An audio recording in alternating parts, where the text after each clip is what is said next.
திறப்பிலே 5 நிமிடங்கள். கிறிஸ்துவுக்குள் மிகவும் பிரியமான என் அன்பு சகோதர சகோதரிகளே, திறப்பிலே 5 நிமிடங்கள் என்கிற இந்த ஜெப நேரத்தில் என் அன்பு சகோதர சகோதரிகள் உங்கள் அனைவரோடு கூட இணைந்து ஜெபிக்க கர்த்தர் பாராட்டின கிருபைக்காக ஆண்டவருக்கு நன்றி செலுத்துகிறேன். இன்றைக்கும் ஒரு முக்கியமான காரியத்திற்காக நாம் ஜெபிக்க இருக்கிறோம். இந்தியா மட்டுமல்லாமல் உலக தேசங்களில் போதைப் பொருட்களுடைய பயன்பாடும் தொடர்ந்து கடத்தல் சம்பவங்களும் அதிகரித்து வருகிற அதே நிலையில் இளைஞர்களுடைய இன்றைய போதைப் பொருள் பழக்கத்திற்கு அடிமையாகும் சூழ்நிலைகள் தொடர்ந்து அதிகரித்த வண்ணம் இருக்கிற அதே சூழ்நிலையில் அவர்களுடைய எதிர்காலமும் கேள்விக்குறியாக மாறியிருக்கிறது. என் அன்பு தேவனுடைய பிள்ளைகளே, அதிலே இந்திய தேசத்திலே குறிப்பாக பஞ்சாப் மாநிலத்தில் உள்ள இளைஞர்கள் அதிக அளவிலே போதைப் பொருளுக்கு அடிமையாகி இறுதியில் மரணத்தை சந்திக்கிறார்கள் என்று கூறப்படுகிறது. அப்படி ஒரு சம்பவத்தை ஒரு குறிப்பிட்ட மாவட்டத்திலே அனுபவித்த ஒரு முதியவளுடைய செய்தியை நான் கேட்டு அதை வாசித்து மிகவும் வேதனைக்குட்பட்டு ஜெபிக்க உங்களையும் என்னோடு கூட இணைந்து கொள்ளும்படி அழைக்கிறேன். என் அன்பு தேவனுடைய பிள்ளைகளே, பஞ்சாப் மாநிலத்தில் உள்ள கபூர்தலா மாவட்டத்தில் உள்ள டோக்ரன்வால் என்று சொல்லப்படுகிற அந்த கிராமத்தில் உள்ள வசந்த் கவுர் என்று சொல்லப்படுகிற வயது முதிர்ந்த தாயாருக்கு 4 ஆண் பிள்ளைகள் இருந்திருக்கிறார்கள். எல்லோருமே இளைஞர்கள்தான். இதிலே 3 இளைஞர்கள் போதைப் பொருளுக்கு அடிமையாகி மரணத்தை சந்தித்திருக்கிறார்கள். அவர்களுடைய நிலைமை மிகவும் பரிதாபமான சூழ்நிலையில் அவர்கள் வாழ்ந்து கொண்டிருந்த அதே நேரத்தில் 4வது மகனும் கூட போதைப் பொருளுக்கு அடிமையாகி தற்போது உயிருக்கு போராடி கொண்டிருக்கிறார் என்கிற செய்தி வெளியிடப்பட்டிருக்கிறது. பஞ்சாப் மாநிலமானது தொடர்ந்து இளைஞர்கள் போதைப் பொருளுக்கு அடிமையாகி மரணிக்கும் சூழ்நிலையை கண்டு வருகிற ஒரு மாநிலமாக காணப்படுகிறது. ஏனென்றால் இந்த பஞ்சாப் மாநிலமானது போதைப் பொருள் மாஃபியாக்களுடைய கைகளில் சிக்கியிருக்கிறது. தொடர்ந்து அங்குள்ள இளைஞர்கள் போதைப் பொருளுக்கு அடிமையாகி மரணித்து வருகிறார்கள். ஆகவே இந்த நிலை நிறுத்தப்பட வேண்டும். ஏனென்றால் இந்த வசந்த் கவுர் என்று சொல்லப்படுகிற முதிய வயதுள்ள தாயார் மிகப்பெரிய அளவில் பாதிக்கப்பட்டு தற்போது 4வது மகனையும் பறிகொடுக்கக்கூடிய சூழ்நிலையில் இருக்கிறார்கள்.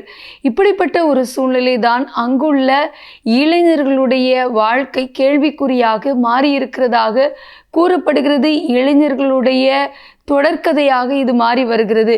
அநேக குடும்பங்களில் இப்படி இளைஞர்கள் தொடர்ந்து போதைப் பொருளுக்கு அடிமையாகி மரித்து போகிற சூழ்நிலையும் அவருடைய பெற்றோர் வாழ்வதற்கு வழியில்லாமல் அவர்களை ஆதரிக்க வேண்டிய பிள்ளைகளை இழந்து மருந்துக்கும் சாப்பாட்டுக்கும் கூட வழியில்லாமல் தவித்து வருகிறதாக செய்திகள் வெளியிடப்பட்டிருக்கின்றன. ஆகவே இந்த வசந்த் கவுர் என்று சொல்லப்படுகிற தாயாருக்கு நேர்ந்த ஒரு சூழ்நிலையானது எந்த ஒரு தாயாருக்கும் அங்கே நேரிடாதபடி தொடர்ந்து இப்படி போதைப் பொருளுக்கு அடிமையாகி மரணிக்கிற இளைஞர்களுடைய வாழ்க்கை மாற வேண்டும். கர்த்தர் அவர்களை சந்திக்க வேண்டும். இதற்காக நாம் ஜெபிக்கலாமா? எங்கள் அன்பின் பரலோக பிதாவே, ஆசீர்வதிக்கப்பட்ட இந்த நாளிலும் தகப்பனே, உலக தேசங்களிலும் சரி எங்களுடைய தேசத்திலும் சரி இன்றைக்கு போதைப் பொருளானது தண்ணி போல இளைஞர்களிடத்திலே பரவி ஆண்டவரே அதை உட்கொண்டு அதற்கு அடிமையாகி அவருடைய வாழ்க்கையை தொலைத்து கொண்டிருக்கிறது எண்ணி பாரத்தோடு ஜெபிக்கிறோம் அப்பா.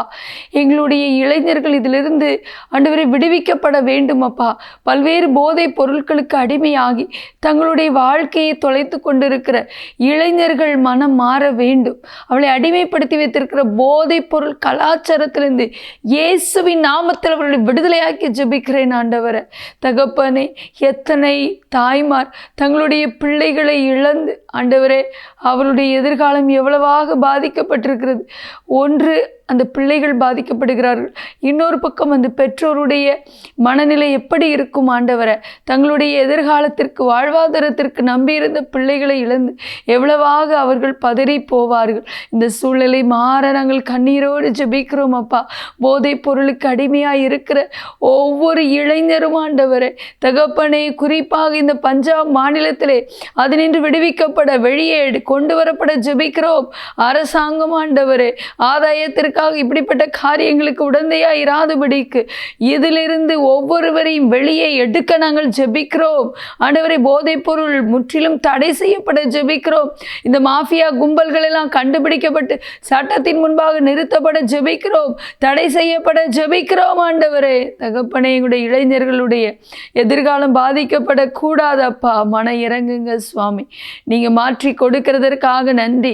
எல்லா போதை பொருட்களுக்கு அடிமைப்படுத்தி வைத்திருக்கிற பொல்லாத ஆவிகளை இயேசுவின் நாமத்திலே நாங்கள் ஒவ்வொரு இளைஞருடைய சிந்தையை விட்டு இருதயத்தை விட்டு அவங்களுடைய ஆண்டவரே அந்த அடிமைத்தனத்தின் ஆவியிலிருந்து அவர்களை விடுதலையாக்கி ஜெபிக்கிறோம். உங்கள் கரத்தில் அர்ப்பணிக்கிறோம். எங்களோ ஜெபத்தில் இருந்திருக்கிற எல்லா சகோதர சொல்லை ஆசீர்வதிங்க. இயேசுவின் நாமத்தில் பிதாவே, ஆமேன். தொடர்ந்து ஜெபியுங்கள். கர்த்தர் தாமே உங்களை ஆசீர்வதிப்பாராக. ஆமேன்.